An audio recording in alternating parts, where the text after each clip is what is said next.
Welcome,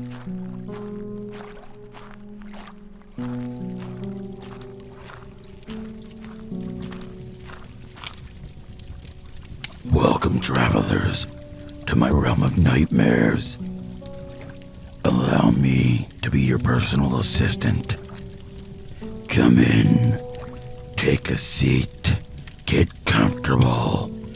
For when you step into my realm, there's no stepping out.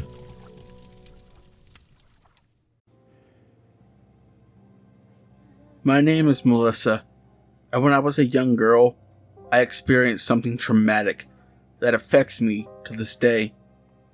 The career I chose, my religious beliefs, the person I am today, have all been shaped by this event. I haven't really described the entirety of this event to anyone before. Not because I've been avoiding it. It's just a chapter of my life I've moved on from. Although, I suppose that's not entirely true. While the events in question had a dramatic impact on me, I haven't really thought about them in years. It's only after I began seeing a therapist that I realized they affect the choices I make on a daily basis. The reason why I'm writing this? It's a form of therapy to help me deal with the past trauma. When I was 10 years old, my Aunt Betty moved in with us. Following her divorce from a 32-year marriage, her stay lasted just until after my 11th birthday. I remember our aunt's time with us in chronological order, but also in fragmented pieces. I'll try to recount these events in as clear a manner as possible. My Aunt Betty was a tall, slender woman with big brown eyes. She had the kind of eyes that made it look like she was always staring at you. She had these abnormally large teeth that she tried to hide every time she smiled. She would often wear fringe and always had on the same large gold earrings. I remember being mesmerized by her long, thick, straight black hair, which nearly reached down to her waist. My Aunt Betty had been a writer for most of her adult life. She was fortunate enough to have her first book published when she was in her early 20s. It was a cookbook that sold extremely well and saw modest financial success. She would often say that she found the success of her book conflicting. She wrote the book as a tribute to her grandmother, who saw cooking as a way to form a bond between her and her daughters. Our aunt explained that she felt uncomfortable with the praise of her book and was constantly being asked about a follow-up book, which was the last thing she wanted to write. Instead, she wanted to write about the psychology of the cult experience. In order to aid her in this endeavor, she pursued a formal education in psychology, although I am unsure what level of education she obtained. Unfortunately, after she finished her studies at the university, her fears of what other people would think, as well as her insecurities, held her back from pursuing her passions. At some point in the future, my Aunt Betty overcame her anxieties and made the choice to embrace her passion and write about what she loved. During this time, my Aunt Betty traveled for several years, during which she had little contact with her family. This caused quite a rift in the family, as my aunt's actions were viewed as unstable, but I am unclear why. Eventually, my aunt returned to her hometown after completing her research for future books. Her return came sooner than she intended, the main reason being that she ran out of money. The savings she had accumulated from her cookbook had dried up. Her finances got so bad that she even considered writing a follow-up to her cookbook. As she debated the next move in her life, she met her future husband. He provided her with the necessary financial support to maintain what I often heard her refer to as a sedentary lifestyle. My aunt eventually published a series of books varying in topics, but all revolving around the psychology of the cult experience.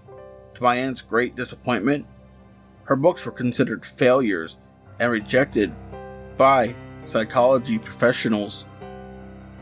My aunt never had any children of her own, but she would visit us every few years. My little brother and I could not have been more excited about the thought of her moving in with us. I think we were most excited to hear her stories. She told the most interesting stories from her travels that were full of mystery and intrigue. Her stories made us feel like we had gained access to secret knowledge that was forbidden. I remember our mother often talking sternly with our aunt about the type of stories she would share with us. I don't know why at the time, but the fact that my mother disliked our aunt sharing these types of stories made them all the more intriguing. Our aunt moved in with us in March, 2 months after my 10th birthday. For that entire first month, my aunt made sure she spoiled us with food, attention, board games, and most importantly of all, her stories. I first started to notice a change in my aunt about 3 months after she moved in. Just shortly after my brother and I went on summer break, her storytelling got a little more intense, is the only way I can describe it. The change was small enough that it probably wouldn't appear out of the ordinary to anyone else. But I'd grown familiar with my aunt's form of storytelling. The way she spoke and her mannerisms, it was just enough of a change to make me think it was odd, but nothing more. My mother worked as a nurse in a local hospital about 45 minutes away from our home. With our aunt now staying over, she began picking up extra shifts. With my father working out of town most of the time, we rarely saw much of our parents during our aunt's time with us. But to be honest, with our aunt around, we didn't really notice. Towards the end of the summer, we started seeing less of our aunt. She would spend the majority of her time in her room with the door closed.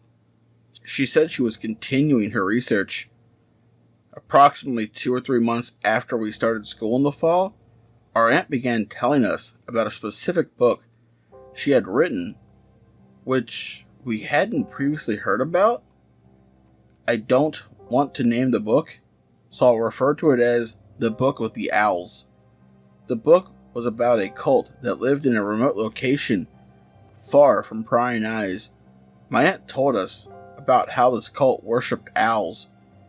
I think it was a specific breed of owl, but to be honest, I don't really remember. In exchange for power of some kind, the cult would perform certain acts that were deemed as offerings to someone or something. My aunt didn't really specify. Apparently, my aunt reached out to this group and they agreed to let her write a book about them. She spent approximately 5 months with the group, slowly gaining their trust. She did this by integrating herself into their community and joining their ritualistic events as an observer at first. Over the course of her stay, she began to participate in their rituals as a form of research in order to better understand its cult members.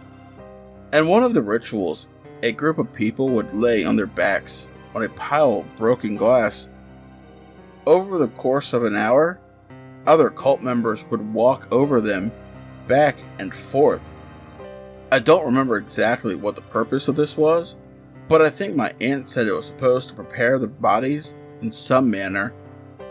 I asked my aunt if she participated in this ritual, and I remember her reaction to my shocked facial expression.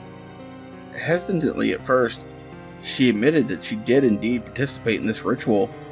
She explained how the ritual, or act, that they performed during her presence got incrementally more extreme during her stay with them.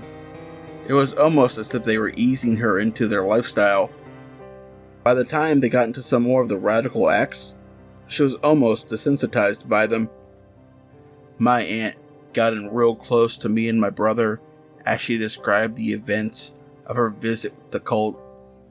I felt like I was the weird one for acting surprised any time they did something to push the boundaries of what I considered normal human behavior.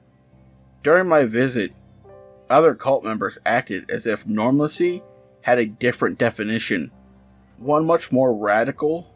Eventually, I started to think like them, and I began to accept these acts as normal, my aunt explained, which was fascinating from a psychological perspective, as this was exactly what my research was about. Every day came with more excitement at what I would discover and to learn. I have to admit, these experiences fascinated me. This was my passion. I know it sounds strange, and believe me, it was strange, but it was also exciting, she said, as she shook her two fists in the air.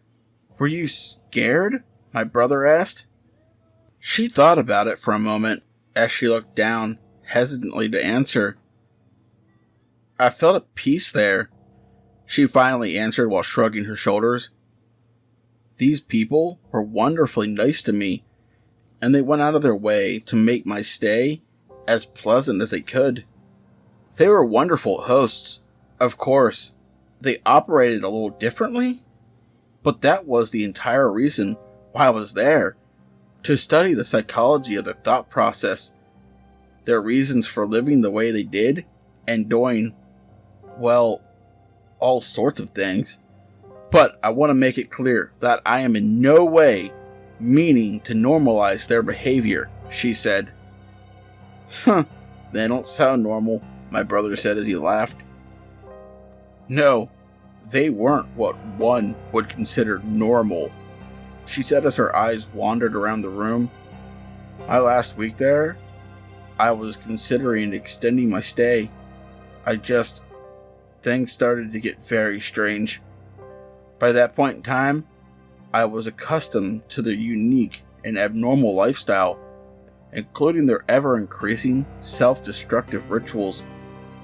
That last week, things just started to feel rather different. At first, it wasn't anything in particular.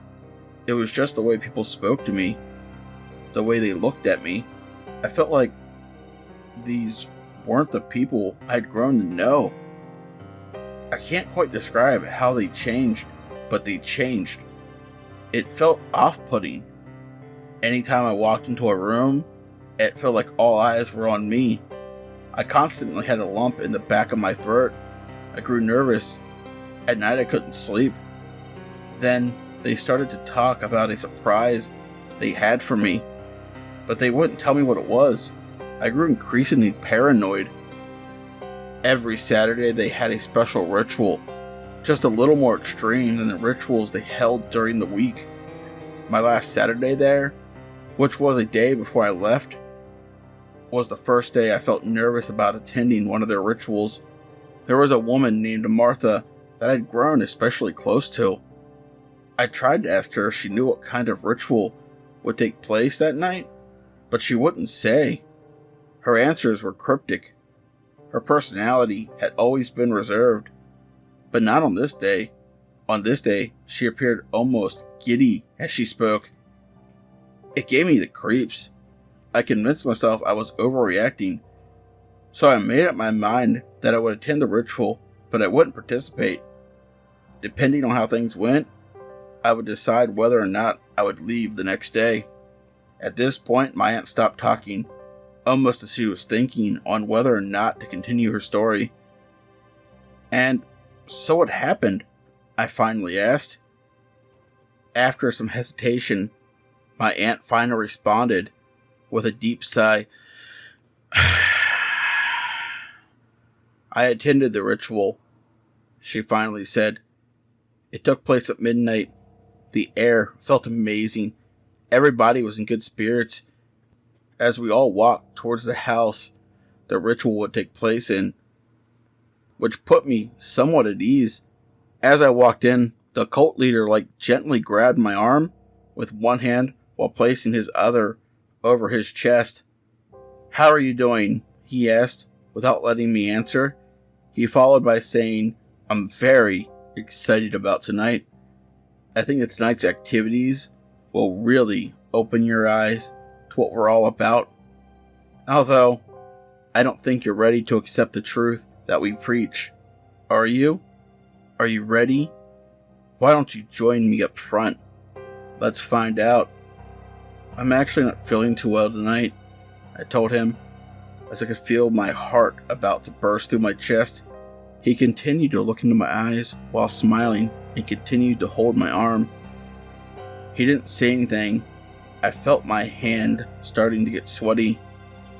Okay, maybe another time, he finally said as he let go of my arm. After he said this, I quickly took a seat and immediately started gathering my thoughts. I looked up and noticed what appeared to be 10 owls, each in their own cage. At the front of the room, Ike stood at the front talking to a few members as people continued to take their seats. Once everyone had arrived, Ike began to deliver a sermon. I don't remember the specifics, but it was intentionally cryptic. After Ike finished, the select group members at the front formed a line, as they usually did in other rituals. One by one, Ike kissed their foreheads as they proceeded to kneel on the floor across the front of the room, so that each member was looking out at the rest of the seated members of the cult.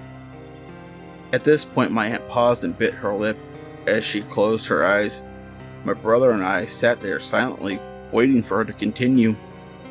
One by one, Ike grabbed a cage and placed it in front of each member who kneeled in the front of the room. Ike continued to talk, but the words he spoke escaped me at the current moment. What I do remember rather clearly is what happened next. Ike placed something in the left hand of each member. It looked like an oil of some kind. One by one, they each opened the cage and stuck their hand inside. I couldn't see what was happening from my seat. It looked like the owls were moving, but I couldn't tell what exactly was going on. Eventually, it was clear what I was looking at. There was a pool of blood that began to form under each owl. The owls were eating away at their hands. I couldn't see how much damage they were doing, but the pool of blood grew quickly. I felt like throwing up. The owls started to make noises. I don't know what kind of noises owls make, but these noises scared me. It sounded like they were screeching in excitement, or pleasure, or fear, or I don't know. I stood up from my seat out of reflex. I tried to get out, but the people sitting at each side of me wouldn't move. They were transfixed on what was happening up front. I sat back down and closed my eyes, unsure of what to do next. My breath grew heavy as I continued hearing these awful noises. It was like I had lost all senses, except for my hearing, which continued to intensify and grew increasingly aware of the sounds coming from the owls. Without looking, my mind made sense of what I was hearing, as my mind involuntarily formed a picture of what was happening in front of me. I soon realized the sounds that I was hearing were the owls chewing on what sounded like bone. But there was no sound coming from the cult members, no screaming, no crying, just silence. I stood up from my seat once more and forced myself out of the aisle. I walked towards the door as fast as I could. I walked out of the house, unsure if anyone noticed. I went straight to bed, unsure of what else to do. I laid in bed for a few hours with my adrenaline still rushing through me. Eventually, I heard the rest of my housemates come in. One of them came up next to my bed and whispered, "Hey, hey, hey," a few times. I ignored them and hoped with all my might that they would just go away. Hey, hey. After a couple more minutes, they finally stopped. I don't know how much time had passed before I eventually fell asleep. The next morning I got up, and it was as if nothing had happened. Nobody mentioned anything about the ritual, or asked why I had walked off. I said my goodbyes and left later that day. Freaky, my brother said. Was the owl thing the surprise they were talking about? I asked my aunt. I don't know. I don't think that was a surprise, she responded. I honestly think that event was rather normal, not frequent, but nothing they hadn't seen before. I don't know what the surprise was, but I'm glad I didn't find out.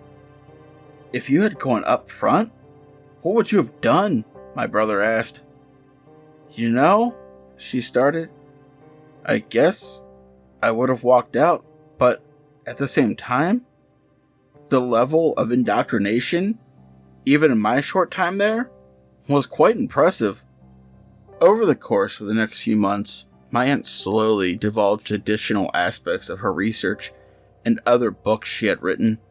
By February of the following year, my aunt would meet with me and my brother daily, and we would dig into her research and exchange ideas on human behavior. She would use medical terminology we didn't understand and would talk to us like her peers. Looking back now, we had no idea what we were talking about. The change in my aunt happened incrementally, and I suppose it's for that reason why I stopped noticing them. She was frantic in her speech and demeanor, and even her appearance.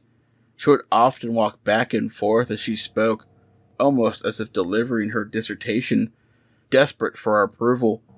Even when we would fully agree with what she was saying, she would increasingly speak louder to us, desperate to convince us of her arguments. Her energy was contagious, and I would get in shouting matches with her. I don't think I even knew what I was arguing about exactly, but the energy she exuded was picked up by my brother and I. This was our nightly routine. I can't speak for my brother, but it had become an obsession for me. My life revolved around her stories, and during that period, it felt like there was nothing more important in my life. May 25th, a week after we went on summer break, our aunt called us into her room.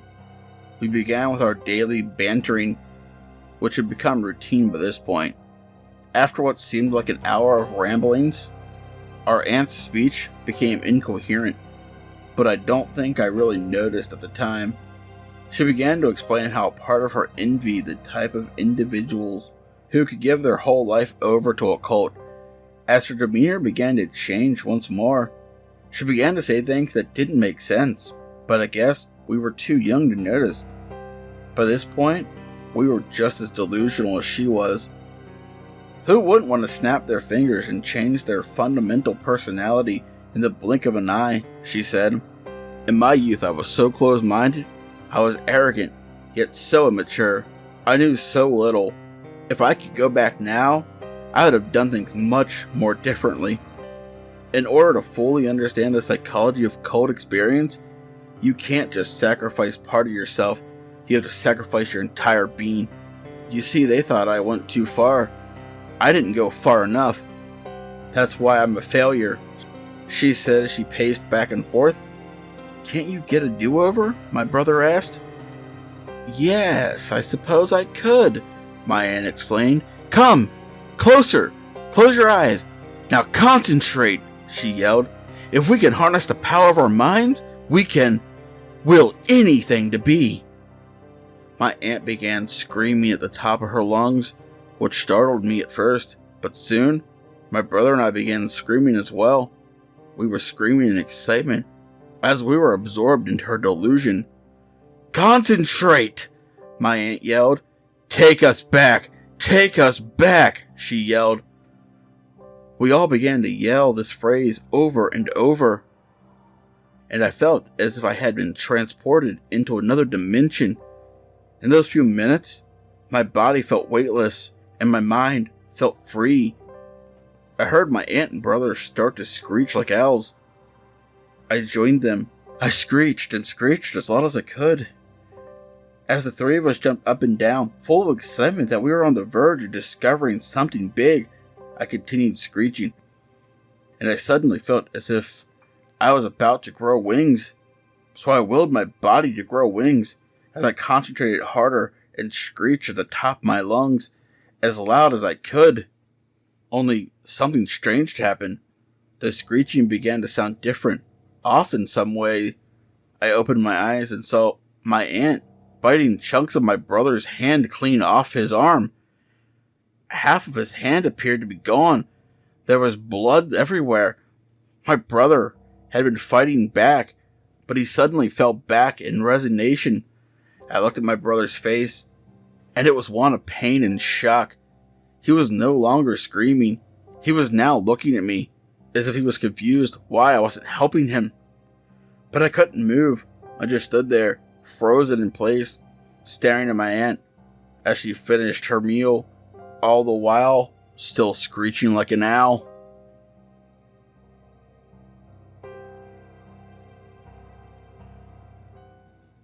Tonight's story is written by Hair-Raising Narratives. He is a great friend of this channel and one of my amazing Patreons. If you like what you heard, chances are you will really enjoy what you hear on his channel. He has many other stories written by himself. The links to his YouTube channel and website will be in the description below. Also, I now have merch. If you'd like to walk around representing my realm and gaining me new travelers, the links will be in the description below.